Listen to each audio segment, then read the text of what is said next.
Wait a minute, are we by camera? My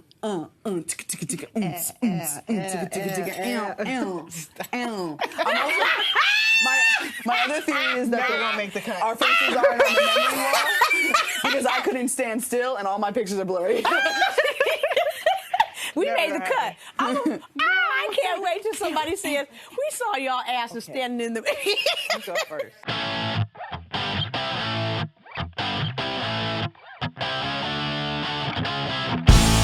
Taters, sweet taters,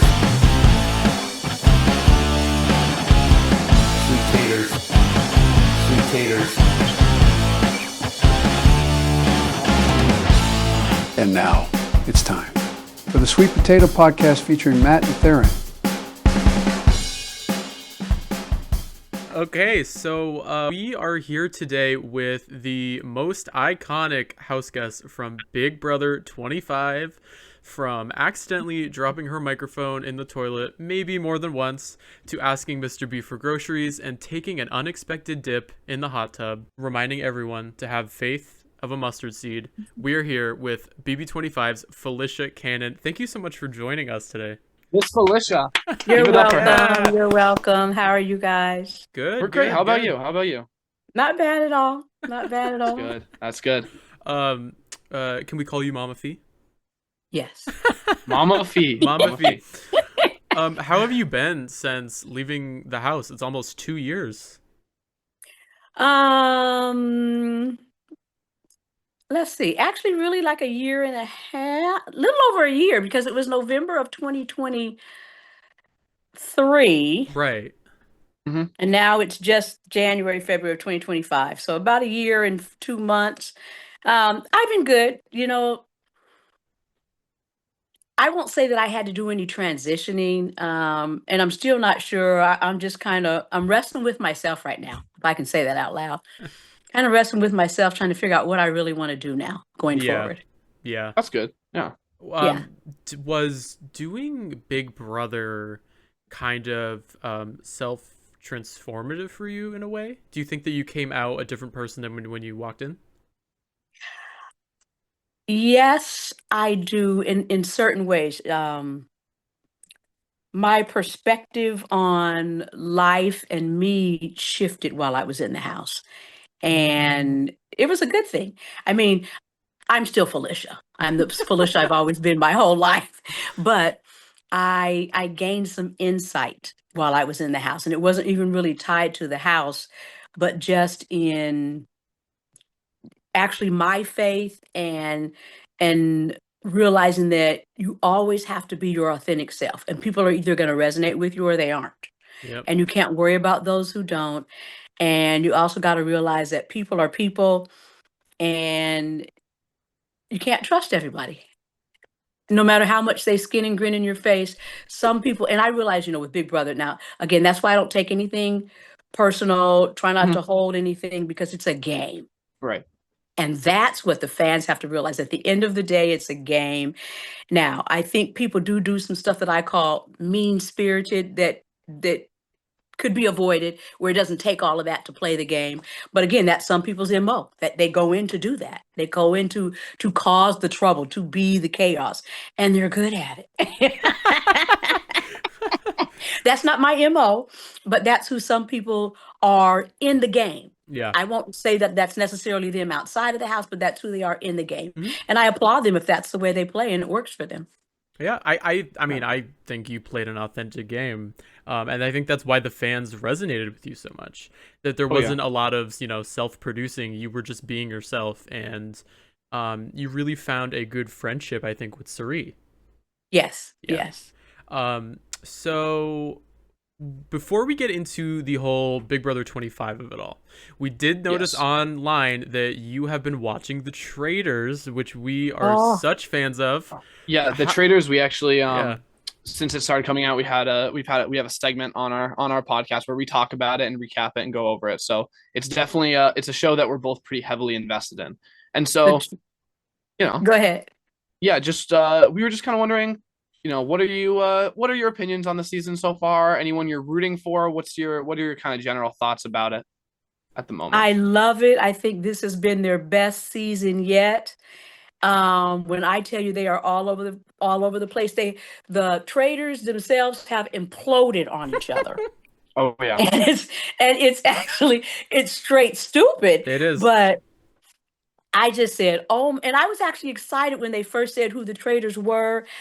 I was disappointed, and I realized, Rob says it was Bob when he said, we got to keep our eye on the 3 latest people that came in the house, and Rob took that as a personal attack and decided that he had to get Bob out. And I think that was wrong, because I don't think that you should ever go into the round table and throw out the name of one of the Traitors. Yeah. So, and then now, I since agree wholeheartedly. it's ridiculous, and now they just can't seem to recover from that. No, not at all. They are going one way there, and then Carolyn goes the other way. It is wild to watch, but it is a good game. They're giving the faithfuls a lot of room. They're giving the faithfuls, it's like, what the hell are you guys seeing? You guys, the people that they're picking as traitors, it's like, oh my God.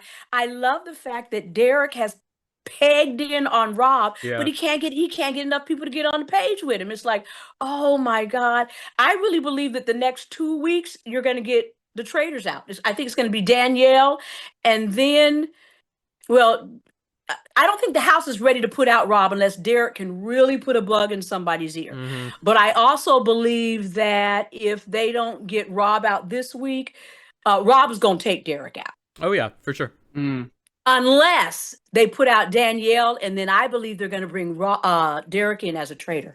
Oh, that would be good. That would be really interesting. Personally, that's my theory, and I'm sticking to it. I believe if Daniel goes out this week, I believe that they're going to bring Derek in because they realize that he's coming after Rob, and they want Rob to stay. Oh yeah, and I believe they'll flip the script, make Derek go in there, and then Derek's going to have to figure out now how to play this game as a traitor because he's been so honed in on the traitors.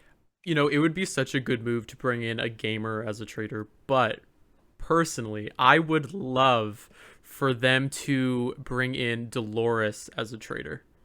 I think it would be a very smart move because she isn't really getting a lot of accusations against her other than from Tom Sandoval. Now, is a Tom Sandoval accusation real? Who knows? You know? But yeah, no, this season is just really good, and every week we're tuning in. Yeah, it really is unpredictable. It's unpredictable as to who I think, because you could get somebody who stays low key under the radar and makes it all the way to the end. And every week the random names that they throw out on people that they think really are traitors, it cracks me up. And so every week is I can't wait to watch it. I know tonight. It's wild. Oh yeah, I know tonight. Yeah, today's Thursday, so we'll get a new episode tonight. Super exciting. Yeah. Now, what about Deal or No Deal? Are you guys watching that one? No, we aren't watching Deal or No Deal Island, but I did see online that there was some good stuff with Dr. Will from this week's episode. Dr. Will has come in there and he is cutting a straight fool. And I mean, I love it. Him and Poverty. Mm-hmm. I think those two are going to come after each other. And if they don't take each other out, one of those two is going to win. Oh, I mean, I would assume so. They're playing against, I don't want to say normal people, but I guess like civilians in that term where, Dr. Will and Parvati are. Yeah. And there was another person from, I think, Australian Survivor, if I'm not wrong. Yes, he's still in. Yeah, but he's still in. I think that there is that kind of advantage, with people who have been on TV before. And especially Parvati and Dr. Will. I mean, they're one of the two biggest gamers ever. Exactly. I would love to go on Traitors. I would love to go on Deal or No Deal. I would love to go on The Anonymous. I don't know if you guys watch The Anonymous. Mm-hmm. Oh my God, that's another one that is they've got some great shows out there. They really do. Absolutely great. Would you want to be a traitor or a faithful? I'd want to be a faithful because it's more to who I am naturally, but I'd love to be a traitor just because you kind of have the protection and you get to kill people. Yeah. So you get to decide who you think might be damaging to your game and you can make them go away. But again, depending on who else you're in the house with as a traitor, if they do like these guys did this year. Right. I think watching you as a faithful or a traitor, that would be some amazing TV. Yeah. We need to I would love to see that. Yeah. Have you guys ever thought about going on Big Brother? Yes. Hello. Did you apply? Have you applied? I sent something out. I put something out saying they're taking applications now. I did. I don't think we are ready yet. Now, give us some time, and I think I would be perfect at it personally. Okay. But I would love to go in with. I want them to do like a twist season, and I would like to go in with someone I know from the outside world. Okay. Like, Okay. because yeah.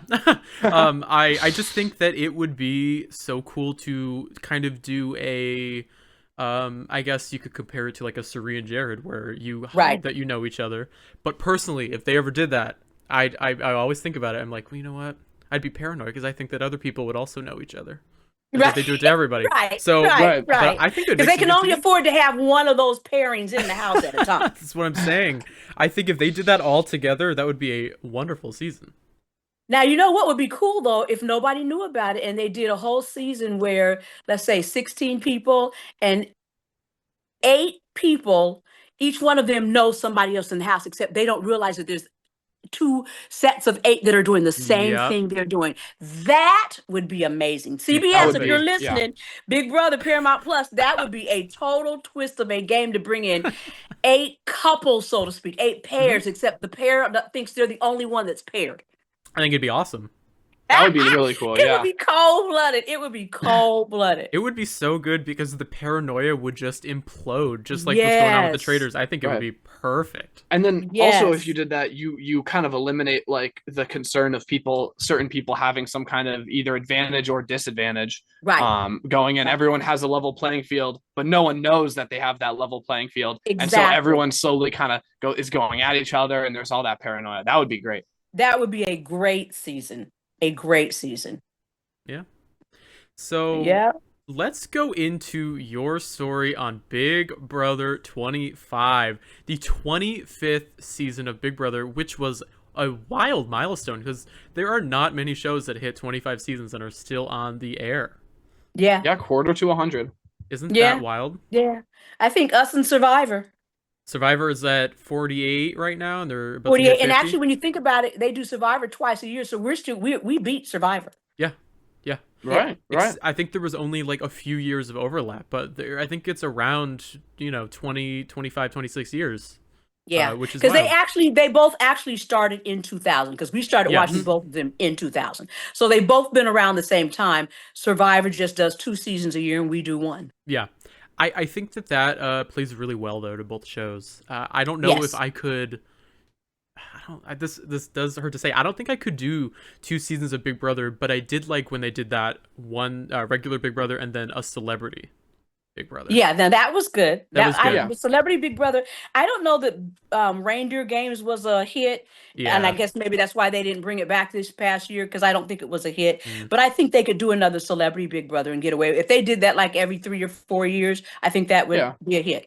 I think it's a nice little extra something. Oh yeah, I think that Big Brother 30 should be another All Stars. Yeah. They need to do another All Stars. They need to bring back some real contenders. Yeah. I don't need some like filler contestants. I want like players who are there to play. Yeah. And that would be amazing TV.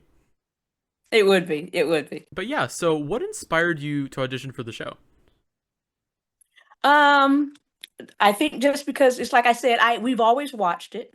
Yeah. And of course, when I was working, I knew I couldn't get somebody to give me a possible 100 days off of work.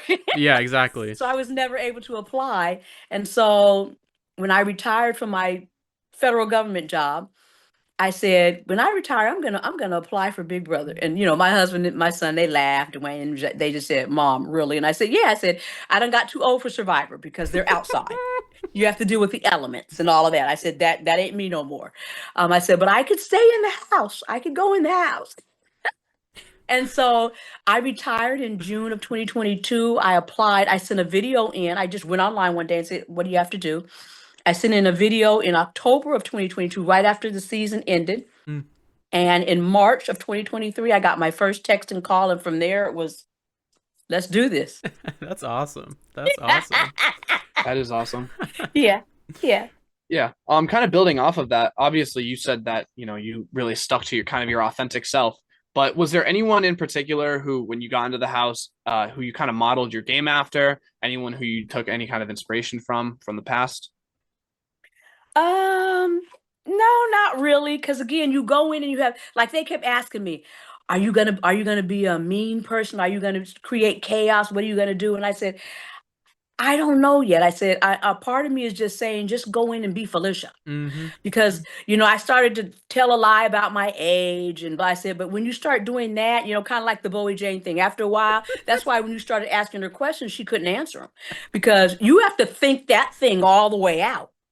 And then they ask you, so if you're 34, when back in such and such a year, and you have to remember, okay, how old was I? Exactly. It's too much. It's too much to create the lie and stay with the lie. So I thought, Felicia, just go in here and do you.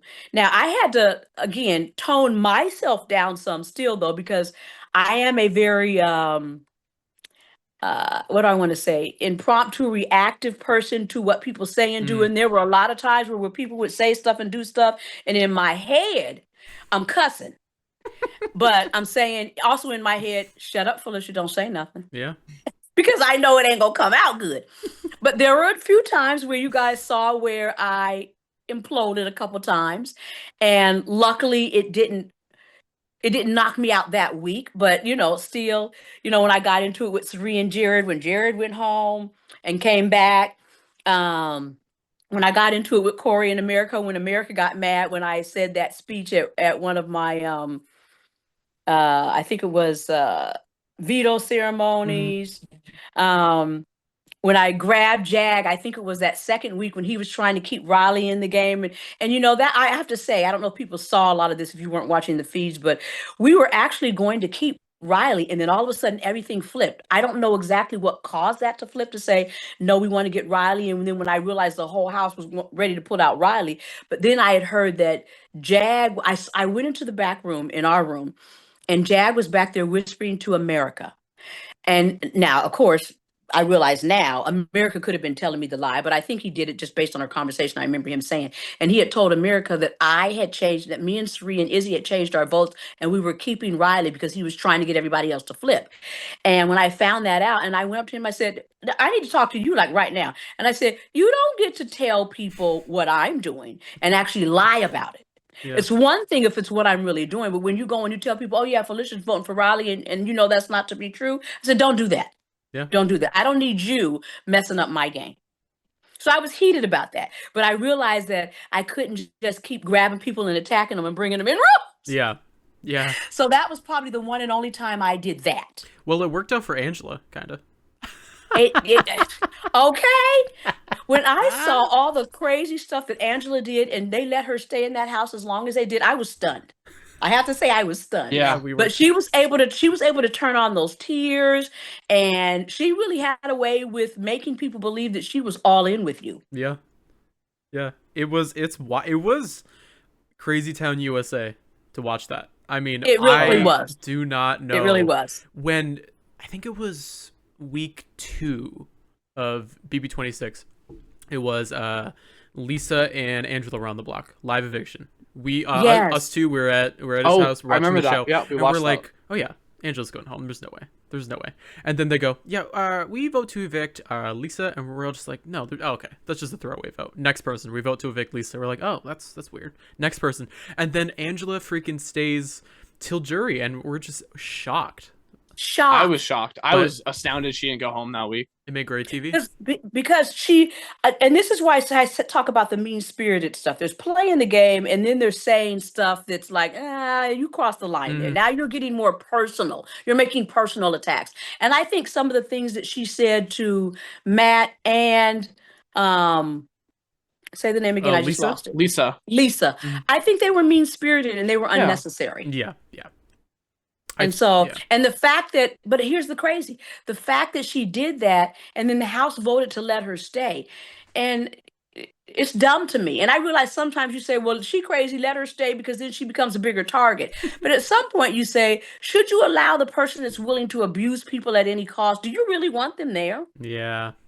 And that's the kind of stuff I think about. That's why I say, even with the Traitors, when you know somebody's abusive and you say, something in that makes me say no, because I've always been a person that seems to attach myself to the underdog, because I know what that underdog feeling feels like. And so I can laugh and play as long as it's not at your expense. Yeah. Yeah. And so that's where I kind of draw my own moral compass line. And so that's where these games get hard, though. That's where these games get hard. Yeah. Yep. I think last year in the Traitors, I remember there was that contestant MJ, and she was very upset that she got like eliminated at the final 3 out of a bunch of kind of out of a bunch of BS. And I understand why MJ was so mad, but then the gamers were like CT and Trishelle from the challenge. They were talking about, well, it's just a game, you can't have to get over it. At the end of the day, we're making TV. And then there's that question of, where does the line draw between, is it a game? Is it a personal attack? How should I feel about this leaving the house, leaving the castle? It's pretty interesting. Well, think about the first season, and Cirie played an outstanding game. She has the natural ability to make you like her. Yep. To make you believe everything that she says. And she's also very good at doing her dirty work through other people. That's her game, and she's good at it. But I think at the end, I don't think I could have done what she did. Yeah. I don't think I could have. I think I would have been willing to share that pot. I felt like at the end, and again, this is just me and who I am and her, because again, she won. She played an outstanding game. But I just don't think that I could have stepped on the toes of those 2 guys at the end. They trusted her like nothing. And they were stunned when she actually took that whole pot. I know. It was wild. That was rough to watch. It was and hard. It was like, oh my God, I can't believe she actually did that. And it's like, yeah, it's the game, but it's the game, but it's still a lot. I mean, it is still a lot that impacts people's lives, because it's a lot of money. Yeah, and you look at, if the 3 of you could actually walk out, equally burdened, why not? Because at the end of the day, you talk with these people about their personal lives and what they need going forward and blah, blah, blah, blah, blah. And something in you has to be willing to say, you know what, I can share. Yeah. Yep. That's and what it's all about. it really, I think that's why you became so popular with the fans, is because you went into the house and you weren't trying to play some kind of game based on, like, you weren't trying to be some character or do something. You were just yourself, and people, I think, really attached to that. Right. It's like I didn't, and I remember when Corey and them, where I used to see them sometimes, Corey and America and those guys, and I'd be like, I walk in, who are you talking to? I'm just talking to the camera. And I'm like, you guys actually sit in here and just talk to the camera? That stuff. Yeah. Now people say, but you talk to Mr. B. But when I was talking to Mr. B, it was like, I'm just like, okay, I know you're behind that camera and you hear me, and here's what we want. Right. And now, listen, we are out of eggs. We ain't got no more eggs, and we got 3 more days before you bring some groceries. You got to get some eggs up in here. Can we have 3 beers or 1 bottle of wine, or maybe 2 bottles of wine and 5 beers? Because we don't want people to split beers. That would be not sanitary. But I'll watch the kids. We can't split beers. And so when I'm talking to him, I'm actually really talking real life about what's going on in the house. Saying, okay, Mr. B, come on now. I don't think I ever sat out and said, okay, so you guys, here's my theory on that wasn't me, but it was talking, trying to get what I or we, the house, thought we needed at that time. It was a very useful way to talk to Mr. B. So let's go right into week 3. Your HOH reign. And I mean, you took this HOH so seriously that it made amazing TV. Now, during this part of the game, you were bonded with Cirie, obviously. That was your ride or die in the game. And then you were part of the Bye Bye Bitches Alliance, which you named. Now, as winning this HOH was a very huge moment for you on the show, did you feel that taking Hisam out was beneficial to your game, or do you think it backfired leading up to the end of the game? Well, at that time, and actually even now, a part of me says we probably should have taken him out later. But I mean, when I say, was it a negative to my game? Well, I made it to day 96, so I don't think I could have played a better game.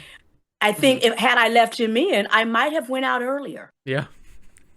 because Heisem was attaching himself to all different kinds of groups. He was segmenting groups of people and then talking to each group of people based on what he thought they needed to hear. Yeah. And so I don't know when he would have segmented himself with a group that was against my group and decided to get Felicia out. Mm-hmm.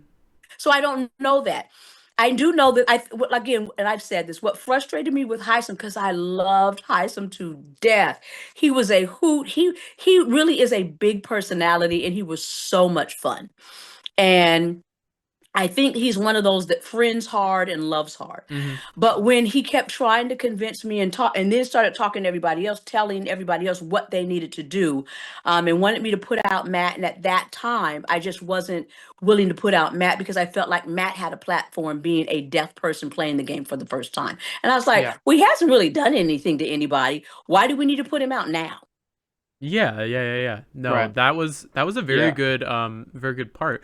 And because I mean, there are there's some plus and there's some minus from that.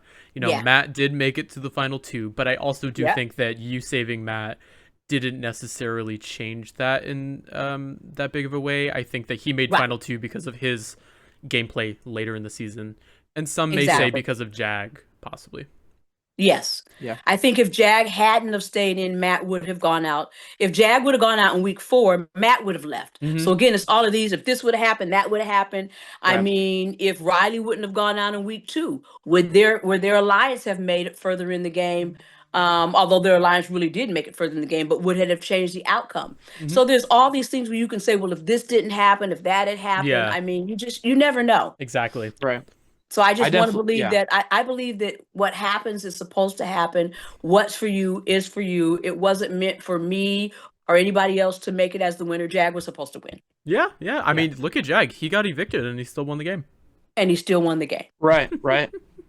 Yeah, I definitely think that with Heisem going home though, like he played hard, and from my perspective, like it wasn't a surprise that early on someone being such an aggressive player that he did end up going home.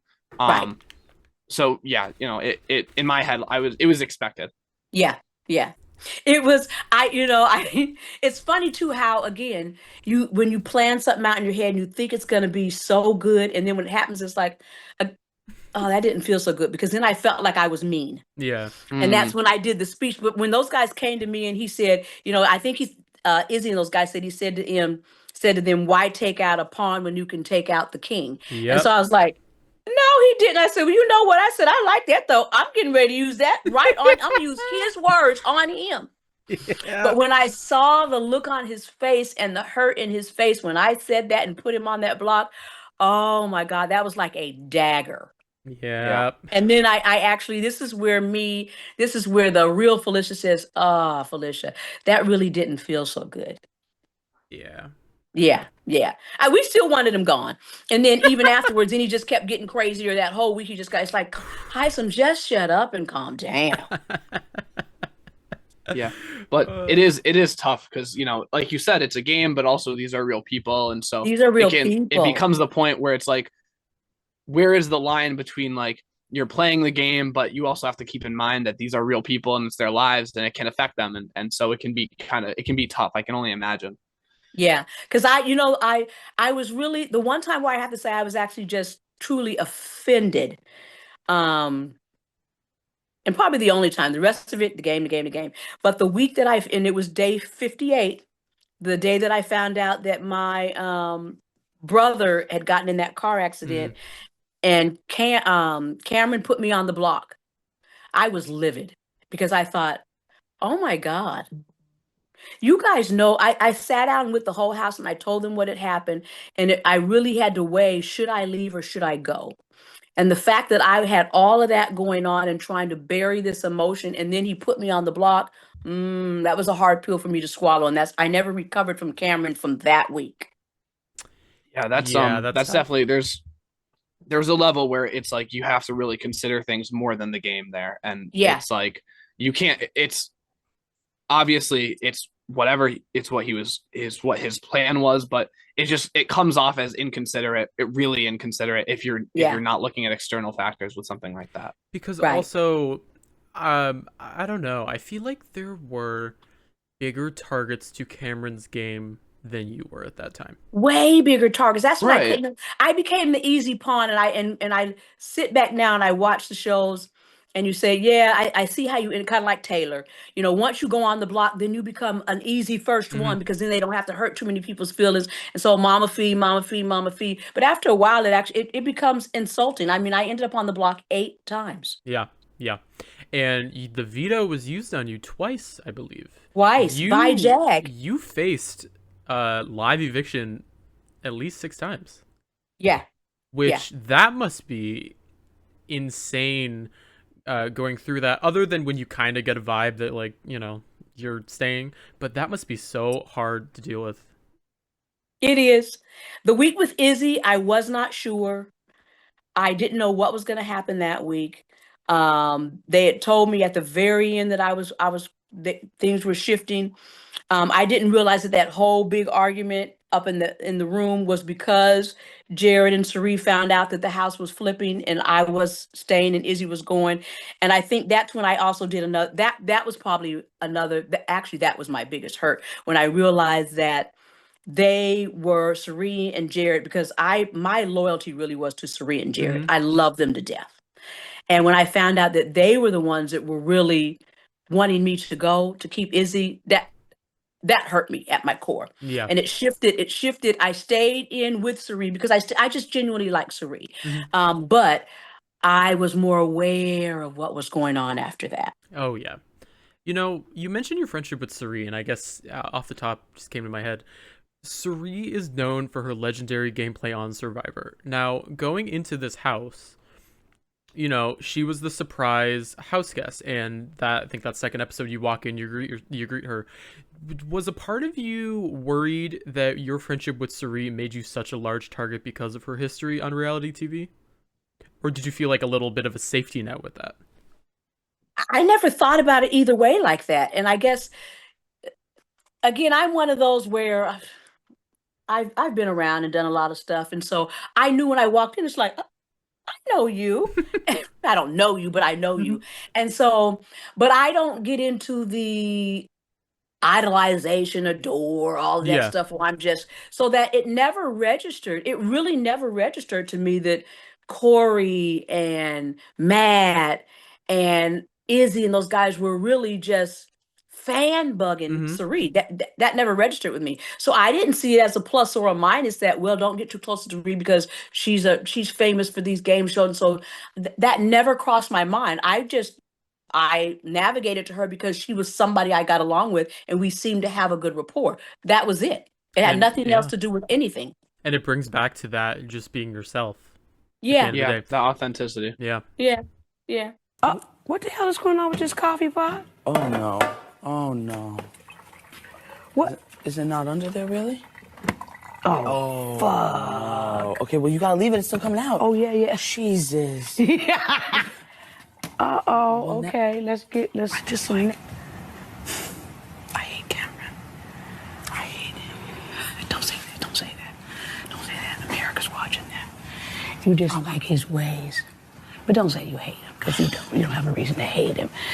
But he's just... I got reasons, though. He's like this entitled, self-centered, egotistical, creepy cult leader vibe. Like,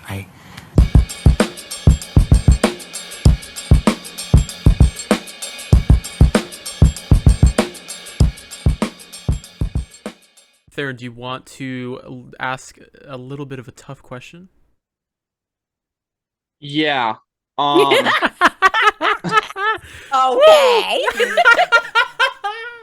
Yeah. Are you scaring me? You're scaring me. I know. You sure, Matt? How about you take it? I'll go for it. Okay, I'll take Yeah, this one. you can take it. You can take it. Okay.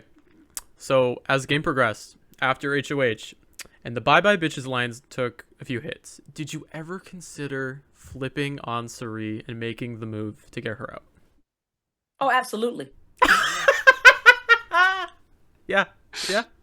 Okay. Absolutely. I kept trying to figure out in my head. I never said it out loud because I wasn't dumb enough to say it out loud. It's like, why doesn't anybody want to put Cirie on the block? Yeah. I knew by week 4, actually that week that I was on the block with Izzy, I knew then. Now here's the thing about production, but I was frustrated that I realized production never showed me in the diary room. Every time I went in that diary room, damn near, I said, Cirie is sabotaging my game. I know she is. I don't know how and I don't know why, but I know she is. I got to find a way for people to see they need to get her out of the house. But Yeah. again, I was never crazy enough to say that out loud. Yeah. It was in my head, trying to figure out how to do it without saying it. Yeah. And so it wasn't until that week, I think we were probably at week 7, 8, when actually after that blow up, when Jared came back in the house, and then those guys decided, they had said they were going to put Cirie and Jared up on the block, and then they didn't put Cirie, they put Jared and Blue. And I remember saying, when we went in the back with Christ, I said, why aren't you putting up Cirie?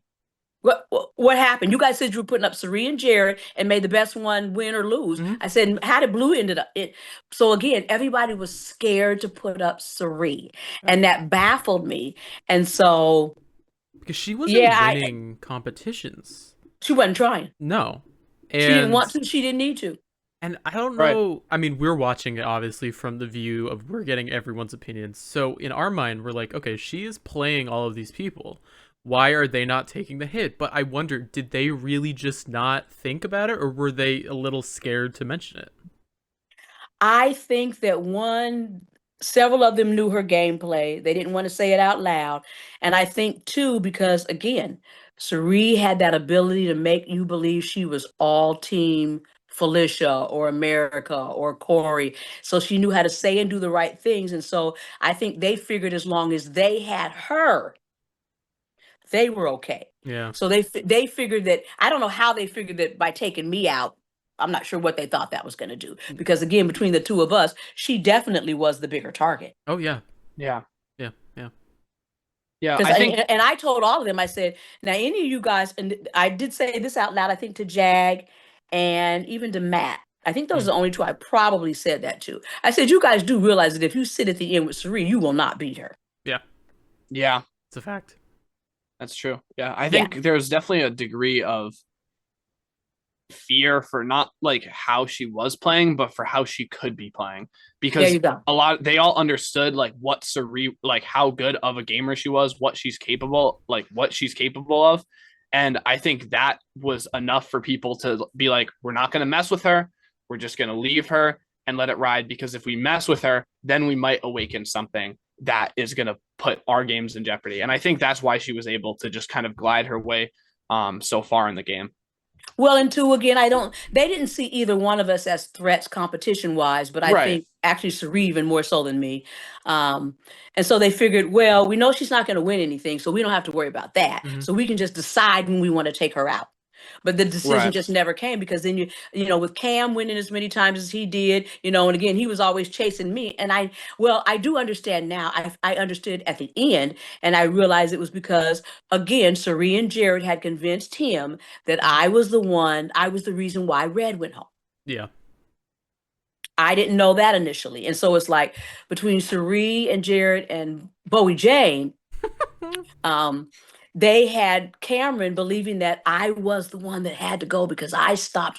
Bowie Jane never forgave us for that. She thought it was me. It wasn't me. It was Cirie and Izzy that put the bug in my ear saying, Red said we got to get rid of Felicia. Now, I don't even know if Red ever said that or if that was a lie they told me. I don't know. Yeah. But again, it really surprised me that, after that, then Bowie Jane never, and we could have still kept the bye-bye bitches. I was willing to be truthful and faithful to that. Yeah. But after that, Bowie Jane, she didn't really want to mess with females, period. Nope. She wanted to, she did the Mafia.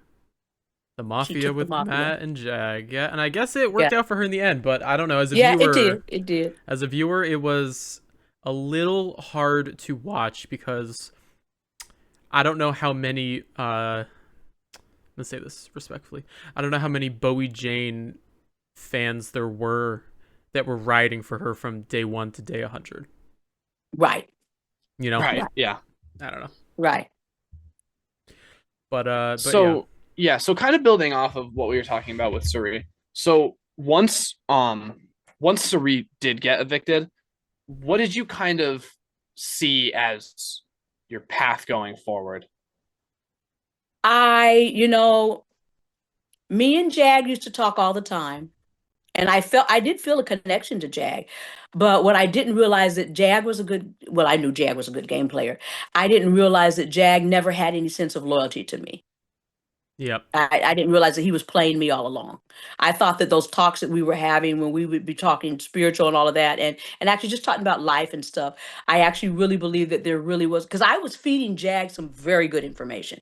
I really was. When I knew that they were coming after him, and I knew that Cirie was trying to get anybody and everybody who would put him up on the block, and I told him that. I fed him that. And so when he said it was me, him, and Matt, I believed that.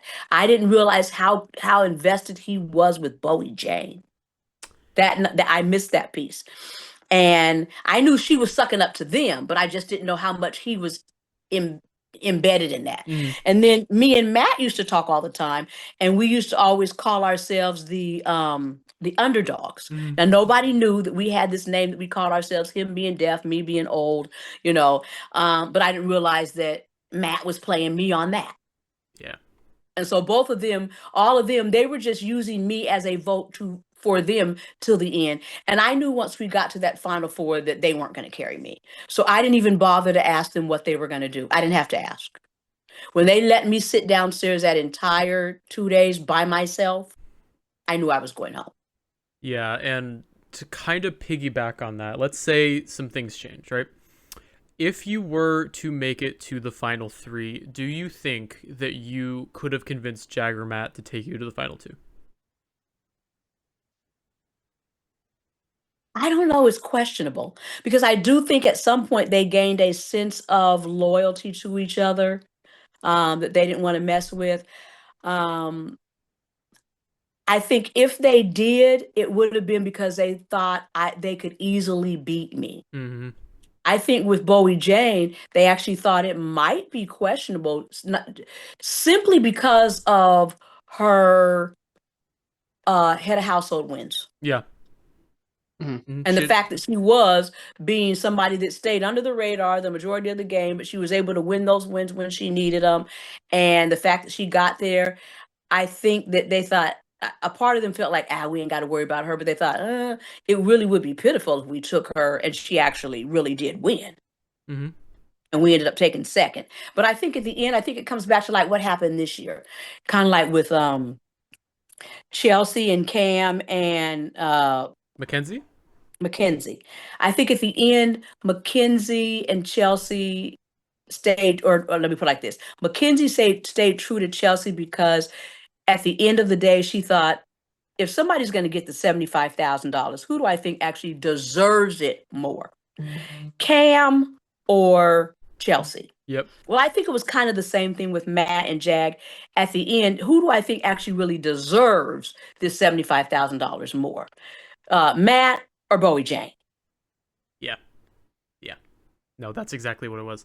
And you can compare 25 and 26 exactly like that, where you have, Chelsea and Mackenzie, who are two of the gamers with a good report card, and then you have Cam, where I think Cam only won one competition, maybe two, and he wasn't spotlighted as much on the show, and I think they even knew that. And same with Bowie Jane. They brought Cam and Bowie Jane as someone they could carry to the end, and then have a level playing field, battle it out, and then the cards fell where they did. Yeah. Fucking Bowie Jane. All right. So did you see that remix someone made of that little song? I did. Izzy, in fact, the day we came out of the house, Izzy showed it to me. She's like, "Man, you're all over YouTube or whatever." And I said, "What?" I said, "For what?" She said, "You haven't seen the fucking Bowie Jane?" I said, "No, what is that?" And she showed it to me, and I said, "Oh my God!" That's so funny. People online, they were like, Felicia ran her week 3 HOH like a mob boss. That first night, you in your red robe, you were calling the shots. It was so funny. Calling the shots. It was fun to me. Actually, I was a little disappointed though, because I felt like the one week that I won HOH, I was still penalized half the week. I was doing all kinds. I said, I don't even feel like an HOH winner. I know. Well, hey, the good thing is you didn't have to do that pressure cooker. You got to stay on that couch. Right, You got to stay on that couch exactly. and gossip for 12 hours. I got to sit on the couch and go get snacks and do whatever I want and just wait for people to come in the room. God, that was amazing. Yeah. All right, so kind of back to what we were talking about in the finale. So you voted for Matt Yeah. in the finale.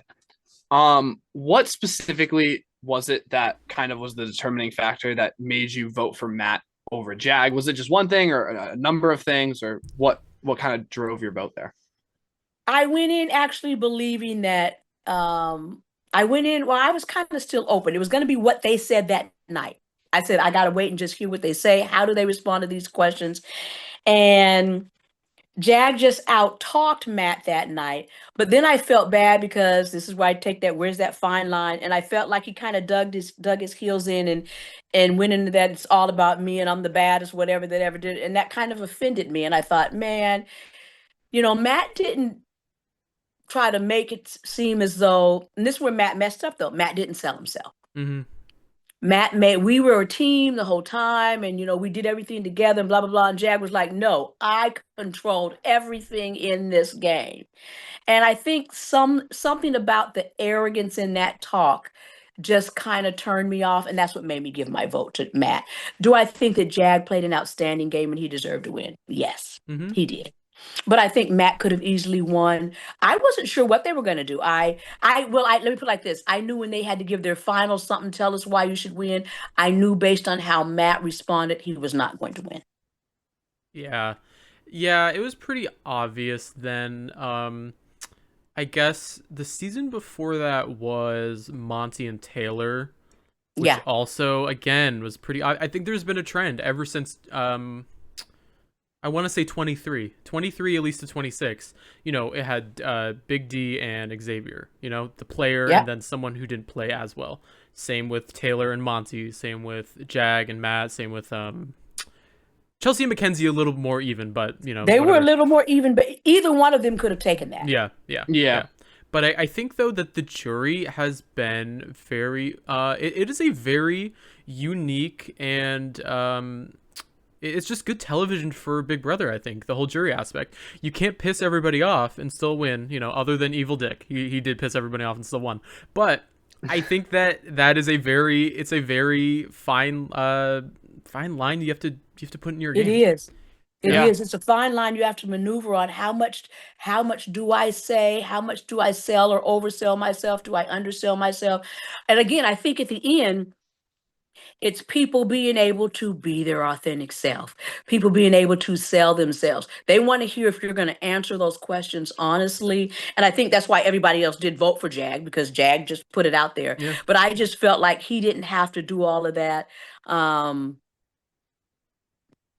I don't know, something about the way he did it, he just attacked a little bit too hard. And I'm not mad at him, because if I had been sitting there, I may have done the same thing. Because I'm trying to convince you, look, I deserve this money. I don't know that I would have put Matt down to sell myself. And I think maybe that's the difference. I don't feel like I have to sabotage you to lift myself up. Yeah. Right. And I think that's what got you to where you got in the game. And that's why the fans are such amazing to you. And I think that, if you were going to ask me, let's, name a contestant from Big Brother 25, the first person I think of is probably you and Jag. So, I think that you left a very good lasting impact on your game. Now, with that... I appreciate that. Yeah. Well, with that being said, we are going to play a little game with you that we like to call Praise the Faves. So you're going to see an image of a few of your housemates from BB 25, and we're going to ask you just to say a few words, first words that come to your mind, something nice about them, how you are relationship with them now, anything that you got on your mind. So let's start off with America. She's a hoot. Yeah. She's a good liar. No. But I think she's fun. She's still, I think, coming into her own, realizing who she is. I think she's got a lot that's gonna open up for her in the future. I do believe that. Beautiful smile. I think she's a really nice young lady. So I don't know how much you know about preseason when you were already in sequester.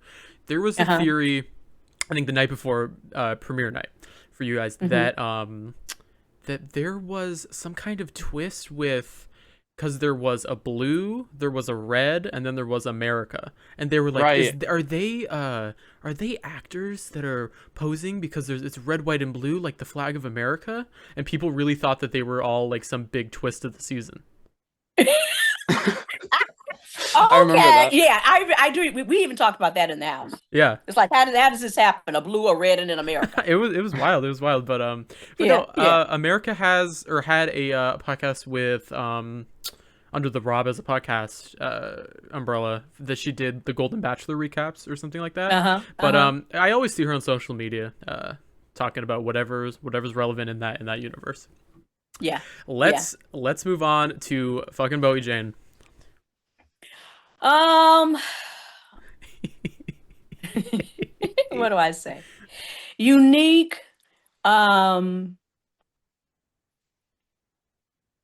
She's got a beautiful smile. I have to say this. When she is smiling, I really think she had one of the best pictures on that wall. Oh yeah, yeah. Bowie Jane has had a beautiful photo of this. She's a beautiful young lady. And I don't know how to say this. I don't want it to sound negative, but I'm not sure. I don't think that she's comfortable in her own skin. I think she wears a facade. Why? I don't know. That's my theory, and I'm sticking to it. Yeah. That was something she did during the game. Was she kind of with like the lies about like who she really was and that stuff and. Yes, I do believe there's still a lot even in her personal life where she hides a lot to wear the face that she thinks people want and need to see. Yeah, I feel like she is okay. So she has her day job, right? Which she's a barrister. She's a judge, right? So she has her day job, and then I feel like this Bowie Jane is like a little bit of like a character, like her DJ character, a persona. It is her persona, you know. And I see her on TikTok all the time doing like, I don't know, some like, I think they're called like battles or something, where the more you donate, the more you win, and she's like being a DJ. And I just feel like it would be a lot cooler to see like the judge barrister side of Bowie Jane than kind of what we saw on the season and what we see post-season now online. I don't know. Yeah, I think she thinks that DJ thing is that's her dream gig. Yeah, she really likes. I don't know if you guys remember when we were in the house and we were playing some game one day back in the comic room. And it had to do with music and stuff and doing beats and stuff. And I remember when Bowie Jane did hers and we all sat there and when she walked out the room, we said, there is no way in hell she's a DJ. Oh yeah. I also remember. Because we just thought, she doesn't even really seem to have a sense of rhythm and beat. How could she be a DJ? So it really was shocking when we got out and realized, okay, so this is what she really does. So again, it's something she wants to do. She does. Is it going to take her anywhere? I don't know. I think that it was you, or maybe it was Cirie. But y'all, I think, or maybe it was both of you. You both were outside or something, and you go, "There's no way she's 30." You were like, "She's lying about that age." We knew that right off the bat. It's like there is no way. I said she's in her 40s at least. We knew she was somewhere between 40 and 50. No, that so funny. Okay, let's move on to Izzy, otherwise known as Izzie Fields, the third member of the Fields dynasty. Izzy is another one. She kept you in stitches all day, every day. I loved me some Izzy. And I have to be honest and say we haven't really chatted only once or twice since I've come out of the house. But I really liked Izzy. She was fun. She's high maintenance. She's high energy. She's high emotion. She's all of that. Oh yeah. But that's what makes Izzy Izzy. But I applaud her for her professional field and playing that flute and stuff. And I do hope that, at some point I'll get in the room with her again one of these times when I hit New York or Jersey or somewhere back there. And but Izzy, she really is a genuinely nice person. She's fun. She'll keep you in stitches. Her facial, she reminded me a lot of me with her facial expressions and the way you can read her so well. Yeah. Who knows? Maybe you will be in a castle in Scotland with her in the future. You know, you Yep. never know. Okay. Oh wow, that would be Okay. that would be something. Come on, That would be something. come on, Peacock. Peacock better be listening. Okay, Okay. let's move on to Riley. I really like Riley. I think she's a beautiful young lady. I think, inside and out.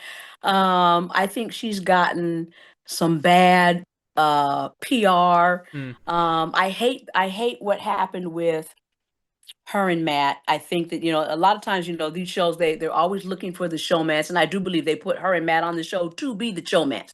And so when she went out in week 2, it messed all of that up. yeah. And I do believe that this is my theory again. I do believe she genuinely actually cared for him. And when they came out and that didn't work out, I think that impacted her. But I wish her nothing but the best. I wish Matt nothing but the best. I don't have anything against either one of them. Again, I do think she has some things down the path that are going to come her way because she's very intelligent. She's very bright. She's got a lot going for her. Yeah, that's wonderful. Yeah. Let's move on to Jared Fields, the son of legendary Cirie Fields. Jared, I really did in the house, and again, saying all of this and didn't know that his mama was in the house, Miss Cirie. But I really did see Jared as a son. He reminded me just a lot of his personality, his quirkiness reminded me of Jair. His fashion stuff reminded me of Jair. I feel bad though on the backside because I feel like this show was not good for him. Yeah. On the backside Right. because of things that he said and did in the house. And then even after he came out of the house, it ended up where it worked as a negative for him versus a positive. I'm hoping that somehow America lets him recover because he really is a genuinely nice young man. I believe he's got a lot of potential. He's got a beautiful spirit. And I just think that he got caught up in trying to figure out how to play his game and his mom's game and how to merge the two. And it really didn't work out well. And then the whole him and Blue and outside influences. And I just think that he kind of did himself a disservice. Yeah. He didn't show people who he really is because I think Mhm. deep down he is a very genuinely nice young man. No, I agree. I agree. I would love to see Jared get a second chance, kind of clean slate, playing without his mom. Might be fun. Exactly. You know? I think for both of them, I think that he would have done better without Cirie. I think Cirie could have done even better without him. Yeah, because some of the Cirie flaws did come from the kind of the spreading of misinformation and also trying to keep a hold on her own son. Yes. Which I feel like she could have been a little bit more activated too without that. Without trying Yes. to play such like a low game. But Right. Right. let's move to Kirsten. Kirsten. Right off the bat, beautiful. Mm-hmm. Her and Bowie Jane. Those are those two beautiful pictures that were on the wall. Absolutely beautiful, stunning. I think Kirsten's downfall was coming in too strong. The very first day or two, she was already talking about alliances that she thought people had and who she thought who should go, and she's in rooms of people with 7, 8 people saying stuff out loud. It's like, girl, you don't know these people yet. You are talking way too much. Yep. Yeah. And so I think by doing that, she hurt herself. And then to whoever gave her the advice, and she told us this one day, that somebody told her, whatever you do, don't be yourself in the house. And I said, I remember her saying that. We were standing in the kitchen, and here's how the conversation came up. Because, I don't think the first couple of days we went and I cooked dinner a couple of times. And so then one day she decides she's going to cook for the house. And I'm like, oh, okay. And so she gets halfway through the meal and she comes and asks me, could I help her? What did I think? And I said, well, what do you do when you make this at home? How do you normally do? She said, girl, I don't cook. I don't cook at home. And I said, Kirsten, you're cooking for the house. Like, this is what you do, and you don't even cook at home? I said, I said, that's not going to work for you. I said, you got to do you. I said, now, if you're doing this because I did this and you thought, okay, well, Felicia cooked and everybody liked it, so I'm going to cook. I said, I cook. Yeah. So I do this all the time.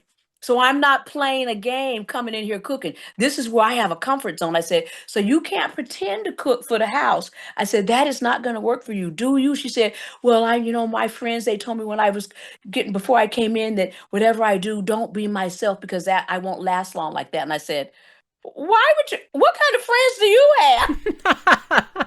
Yeah, what season did she watch before going in? I was so stunned by that. Now, I don't know if they thought that maybe whoever she is, it wouldn't work. But again, I don't know how somebody could say, whatever you do, don't let people see the real you. That straight foolishness. But she ran with that. And that really is what put her out of the game. And because we never got to see we never got to see Kirsten. No, and it's too bad because I really think that she was someone I was kind of looking forward to see like what she could do and what she was capable of. Because I thought she was like in that first week, I was like, wow, she's there's a lot of potential here. I think she could be like a really good player, but it's always too bad with the ones that it really is. I think she could have won. I think she could have won probably a couple of comps. She just had so much more to do, but she just played the game wrong. And again, I think based off the bad advice that she was given. And also, I think that can be said about Heisem as well. Playing too hard too early. Oh, and maybe a little bit of Riley. Playing too hard too early doesn't always work, Doesn't always work. You can't come in and be seen as it's like, oh damn, we got to get rid of them because they're gonna take everybody out. Yep, that's so true. Okay, let's move on to Mr. Corey.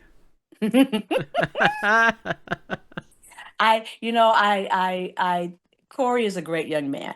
I knew in the house he was lying about everything, and I remember we sat upstairs in the cabinet room, and I said, Corey, because he said, do you think we could work together going forward? I said, I don't know, Corey. I said, because I like you as a person. I said, but I don't trust a damn thing that comes out of your mouth.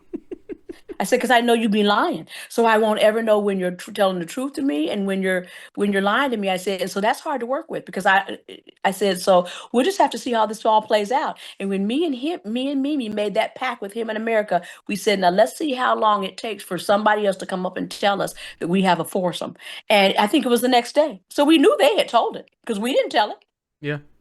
Yeah. And that's when I said, for as much as I liked him in the game, I knew if he in America could have stayed loyal and just been able to be trusted, but they didn't. They were just trying to play everybody, and you can't play everybody. Exactly, and I think that is why you had your little blow up on them in the in the kitchen and dining room, and you can even watch everyone can watch that scene now, and you can see that you are very straightforward, saying this, and this happened, and then what is your reaction to that, and then he is kind of a little bit more secluded in the opinion, and I think he knew he was wrong, and then he was like, let me walk away from this because this is going to escalate, and then he's even worse. I'm going to play pool. I don't play no damn pool. Exactly. Why you leaving?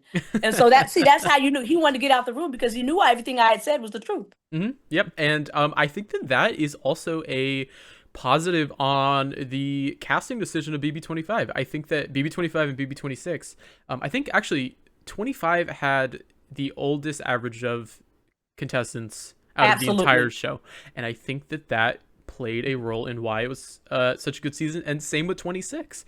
I think that casting big personalities and authentic people makes better TV. We may not always all agree on what Angela said in the house, but everyone was watching that and eating it up. You know what I'm saying? So I think that hopefully 27 has a really good cast. I heard that they got some casting people from Traitors. I think that they all kind of work in the same circles, and I think that's why those last two seasons had a good cast. My opinion. Yeah. I was thrilled when I got in there because I actually thought I was going to get in there and there'd be one other old person and I would be gone before you knew it. So I'm trying to bring my camera back up because my phone rang. There I go. And so it literally half the house was 35 and above, 32 and above. They've never done that before. Yeah. Mm-hmm. And so that really was a good thing for us. If the professors could have gotten on the same page and stayed on the same page, if Heisen hadn't been so aggressive, and that's when I say, did I make a bad decision? Because even though he was aggressive, could we have stayed and all stayed together? I don't know. I'd like to think that we could have, because I do believe that we could have outsmarted those young people if we had all just been able to get on the same page and really talk through stuff. But again, then you had the people that are still trying to play every side of the house, and that's where the mud comes in. And again, and I say this having nothing against young people, but I think casting a majority older cast just makes a better TV show because of the life experience that they've had. You know, I don't like seeing necessarily like the seasons that are just all college students and then like one person over 30. It's just not good TV. And it's just, I don't find myself rooting for them. I find myself rooting for the outspoken, older and wiser people in the house. That's why I was enjoying you know, I really enjoyed Cirie, really enjoyed you, really enjoyed Felicia, but I meant Angela. Not You did enjoy Felicia. I did enjoy Felicia. Yeah, we love Felicia. But yeah, I just think it makes better TV. Yeah, I think it's good to have a nice mix of different perspectives on the show, because if you take everyone who's the same age group, you're going to have different perspectives, but it's going to be limited on what you can see. And so if you take people not just from different lifestyles and different places, but from different age ranges as well, that gives a lot more opportunity to really get differentiated in like how people are going to play, what their experience is, and what they're going to do. Yes. And also even in just conversation, you know, like these guys this past season, I have to say a lot of their just daily conversation when there was nothing really going on, it was kind of boring. Mm-hmm. Mm-hmm. You didn't hear a whole lot of I don't know. Our season, this is the one thing I have to say, I think where our season 25 did better than season 26. We had bigger personalities and we had more fun. Yeah. We found ways to entertain ourselves in the house. It was so goofy and stupid sometimes, but it was fun. Mm-hmm. It was. And we actually really did do a lot of talking. Yes. Yeah, and there was a lot of talking and a lot of gaming too. Yeah. What was I gonna say? I don't remember what I was gonna say. I think I wish that if I were to be a little bit of a producer and go back on BB25, I wish that the comps they had more equitable comps like they did in 26 on your season. Because your season, Jag had like 11 plus wins, 10 plus wins, and it's like because the majority of all the comps were physical. Exactly. And I think that's a shame because again, physicality doesn't make you good. No. I mean, it's good to have that piece, but I like this time because they had way more chance competition. I mean, the competition I won, it was by chance. Mm-hmm. Yeah. But I think that opens up the playing field for anybody to become the HOH. And that's what you want to keep the pot stirring, because you don't never know, you know, when you get the same person where he can go out there and physically beat somebody in a comp. And so 5 weeks in a row, he just goes down the chopping block. Yeah. That's no fun. Yeah. There was, I don't know if you're familiar with the show House of Villains. It's fairly new. There was a challenge in season 1 where literally the host said, I have, I don't know, like a bunch of colored balloons, and you have to take a leaf blower and blow your colored balloon into a bin, and you win. And that's more entertaining and a more level playing field than like, okay, we're going to need you to go run here and grab a rope and grab a letter and then bring it up here. It's just like, I don't know. Yeah. I do think that the physical challenges are good every once in a while, but it's nice to mix in skill with chance, with physicality, and like all the different things. Yeah, with mental, exactly. Just a lot of things. Pick up, because everybody has different strengths and everybody has different weaknesses. So you have to be able to tap into everybody so that at some point everybody's playing a challenge that works to their strength. Exactly. Right. Exactly. Let's move on to the winner of your season, Mr. Jag. Mr. Jag. I think overall Jag is a wonderful person. From the very beginning, he was somebody where he really is kind of he is a people person. Mm-hmm. So he's got great conversation. He's very intelligent. He's a good guy. Yeah. He's a good guy. He really is. That's wonderful. Now, we did leave one for last.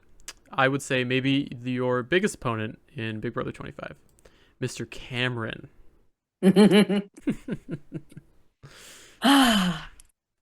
Cameron is another one where, you know, when we first got in the house, he and I talked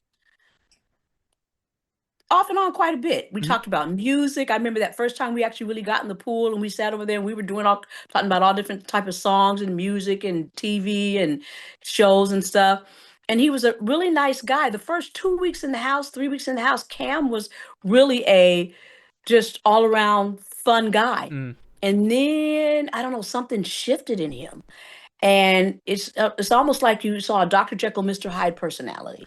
Yeah. And he became very mean spirited and just played a, he sometimes just sitting there and watching him just sitting in a corner and staring at you through those sunglasses. He became kind of spooky. And I'm not saying that like I was really scared of him or anything like that. So I don't even want to put that out there. But there was just something about his demeanor where it just made you say, Yeah, and his gameplay. and it was gameplay, but it became kind of a get on your nerve gameplay. And he just did stuff where, like I remember the one time, and this is, I was trying to be nice, but he used to always come in the kitchen and sit on the counter. And we couldn't stand that. It's like, why do you think it's okay to come in here and plop your ass on the kitchen counter? And I remember walking past one day and I said, do you do that at home? And he said, actually, I do. And I said, well, you ain't at home. This is Mr. B's house. We got 15 other people in here. You need to get off the counter. Because we cook food, we do everything on that counter, and you are always coming up here plopping your behind. Get off the counter. But one day, Red told him to get off the counter. Oh, then he listened. He did. He got up. Yeah, that was his button. And so, I think Cam is a guy with a lot of. Cam played a role in the house. Let me just say that. Oh yeah. I'm not sure if I don't know how and when we ever saw too much of Cam's real personality. And I think that becomes shown on the backside. Stuff that came out. Well, and so again, I think you just saw him playing a role when he realized he was becoming the villain, he ran with that. Well, here's the thing. Yeah. I agree with everything you just said. And I was shocked on finale night that he won America's Favorite House Guest. I was stunned, but we talked about it. We said, it would be shocking, but it wouldn't be. I said, because America always likes the damn villain. But see, people didn't see behind the scenes all the stuff that Cam did in the house. Yeah. And I just think that they could have done better with America's Family. And I don't mean no harm in Cam. I don't have nothing against you if you're seeing this, watching this, because I do believe that he's got a good spirit in him when he wants to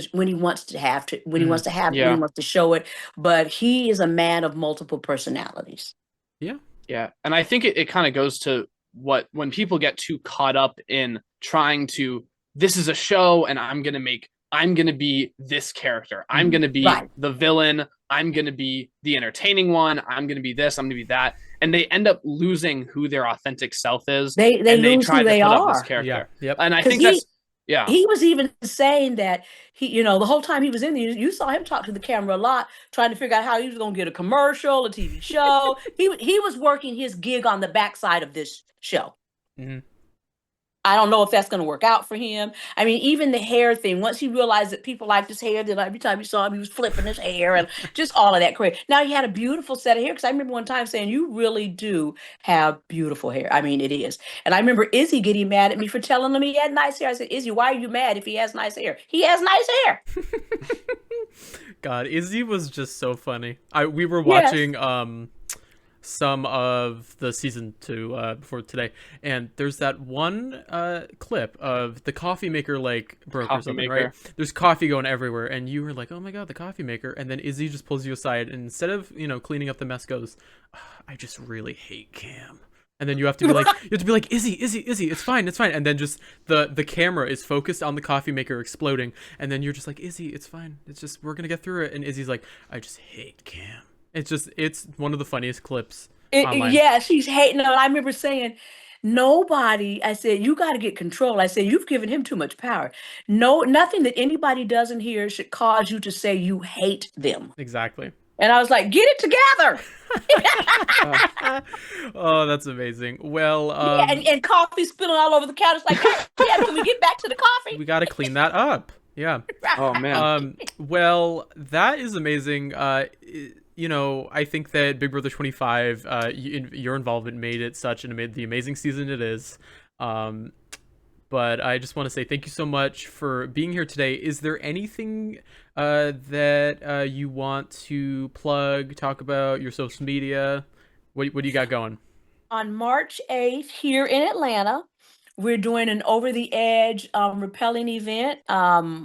I am hosting it with Omar from Over the Edge, and it's going to be at the Intercontinental. We'll probably be doing the rappelling from like 11 to 4, 12 to 4, and then that evening we're going to be at I think Battle and Brew. I think that's the name of it, and I really should know because they're hosting this for us. It's in the Battery at in Atlanta, the Battery, the ballpark, and so it's going to be a meet and greet, and I'm hoping to get Matt and Mackenzie and T Core and some other people. Maybe Corey and America can come down. I don't know. That's what we're trying to do. Yeah. But if anybody is in the Atlanta area, March 8th, rappelling at the Intercontinental in Buckhead, and then we're going to have a meet and greet that evening from probably 6 or 7 until. Come on out and support. We would love it. And proceeds are going to, again, we're always doing what do you call it, where we're giving it to charity. Yeah. Always doing charity stuff. And so I would love for people to help support that. And again, if you're in the market for listing or buying a house in the Atlanta metro area, it doesn't have to be in Kennesaw, just anywhere in this Atlanta metro area. Me and my husband, Team Cannon with Berkshire Hathaway, give me a call, do me an Instagram, let me know. I'd love to be your forever agent and help you list or buy a home. So with that being said, aside from that, I just wish everybody well. I did a post this morning on my Instagram, and it was just like, do you choose to be a herder or a healer? And every day we have the choice to get up and decide whether the things that we say, do, accomplish is going to hurt somebody's life, or if it's going to heal somebody and be a blessing to them. And I just want to say, every day I get up and I choose to be a healer and a blessing to somebody. That's my ending. That's amazing. Wise words to live by from Mama Fee. Yes. From Mama Fee. Thank you guys. I appreciate it. I appreciate you. One last question before you leave. Have you ever done rappelling before? I did it when we did the Over the Edge in December in Florida. Wow, that is amazing. I don't. That's not my thing. Now here's something too. That was my first time. Well, actually, I take that back. When I was in the military, I did do that kind of something because I used to be on a 44-man team, and we did that. But I was in my 20s, so we did it. And the hotel that we were at in Florida was like a 5-story, and I'm telling you, when you first get up there on that ledge, and it's like you feel your heart drop. Yeah. But once you actually just let go and go down, it's not that bad. Now, the Intercontinental building, I went past that just to see where it was at. Oh my God, I think that's about 10 or 12 floors. And I said, wow. Okay. I'm gonna have to really get my courage boots on to do the one at the Intercontinental, because we're gonna be twice as high. That's so for amazing. anybody who just wants to show that they have that, what do you call it when you like that daredevil, something like the challenge, come on out to the Intercontinental and rappel. It's going to be a blast. Go get your tickets now. I've got it on my Instagram. This is all prep for Scotland. When you go to Scotland, when you go to that castle. Yes. Traitors, we're talking you up. Call me, like I told Julie, call me. Oh, that's amazing. Well, thank you so much for joining us. We will link everything down below in the description on all of our socials. Thank you so much for joining us, Mama Fee. This was amazing. You are welcome. You guys have a wonderful day. You too. Have a good one. Cheers. You too.